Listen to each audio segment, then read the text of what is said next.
జగన్ రెడ్డి విసుగు విరామం లేకుండా తిరుగుతున్నారు.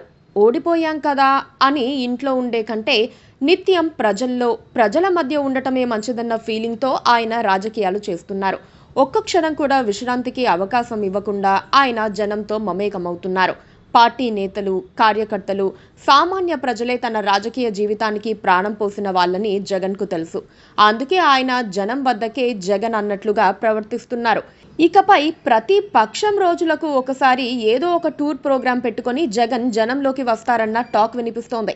ఇప్పటి వరకు సత్యసాయి జిల్లా రామగిరి, ప్రకాశం జిల్లా పొదిలి, పల్నాడు జిల్లా సత్తెనపల్లి, చిత్తూరు జిల్లా బంగారుపాళ్యం, నెల్లూరు నగరంలో ఆయన పర్యటించారు. ఆయా పర్యటనలకు భారీగా జనం తరలివచ్చారు. వారిని కంట్రోల్ చేయటం పోలీసుల వల్ల కూడా కాలేదు. అంత భారీగా జనం పుట్టి పగిలినట్లుగా వచ్చేశారు. ఎవరు కాదన్నా జగన్ తిరుగులేని నాయకుడు.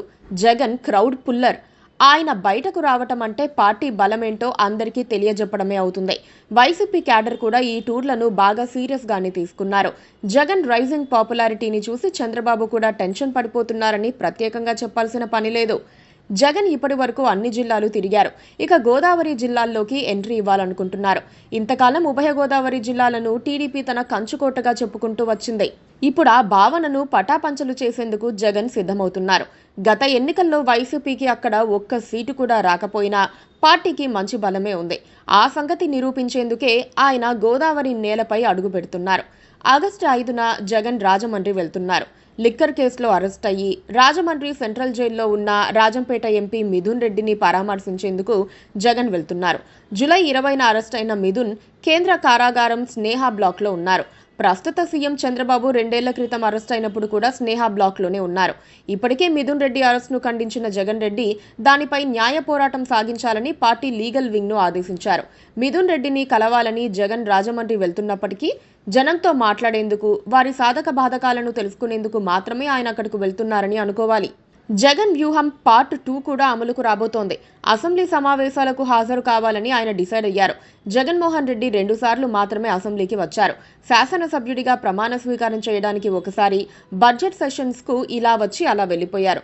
అయితే ఇప్పుడు ఏపీలో రాజకీయ పరిస్థితులు మారుతున్నాయి. అందుకే జగన్మోహన్ రెడ్డి అసెంబ్లీ సమావేశాలకు హాజరవుతారని తెలుస్తోంది. పక్కా వ్యూహంతోనే ఆయన అసెంబ్లీలో అడుగుపెట్టబోతున్నట్లు ప్రచారం జరుగుతోంది. జగన్మోహన్ రెడ్డి అసెంబ్లీ సమావేశాలకు హాజరు కాకపోవడంపై చాలా రకాల విమర్శలు వచ్చాయి.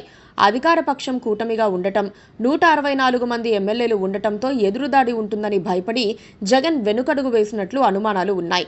అందుకే ఆయన ప్రతిపక్ష హోదా పేరుతో అసెంబ్లీ సమావేశాలను బాయ్కాట్ చేశారనే ఆరోపణలు వినిపించాయి. జగన్ అసెంబ్లీ సమావేశాలకు హాజరు కావాలని కూడా వైసీపీ శ్రేణులు కోరుతున్నాయి. కూటమి దాడులకు జగన్ మాత్రమే ఎదురుదాడి చేయగలరని పార్టీ వర్గాలు విశ్వసిస్తున్నాయి. Please subscribe to KTV Telugu. KTV Telugu. KTV Telugu. KTV Telugu channel.